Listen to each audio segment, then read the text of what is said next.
একটু উঁচা করে। This is another case of small incisional lipoma surgery.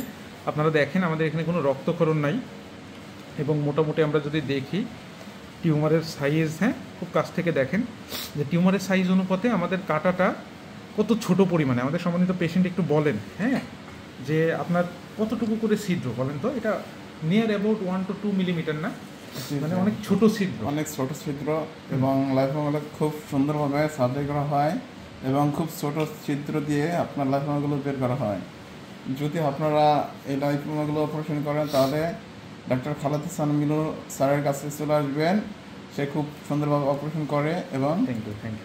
আচ্ছা, আপনি আমাকে জাস্ট এইটা বলেন, আপনার তো ছোট অবস্থায় আমরা করছি, আপনার তো অনেকগুলো লাইপোমা ব্যথা করতো, জি জি পেইনফুল লাইপোমা, নিউরো লাইপোমা, তো যাদের শুধু এইটা না, অনেকে তো দেখতে খারাপ লাগে, আপনি তো দেখছেন অনেক বড় বড়, হ্যাঁ, তো তারাও আর্লি স্টেজে করলে আমরা ছোট করে কাটতে পারবো। এখন বড় হয়ে গেলে তো আর এতটুকু ছিদ্র দিয়ে এত বড় সাইজের বের করা যায় না, তখন বড় করে কাটতে হবে।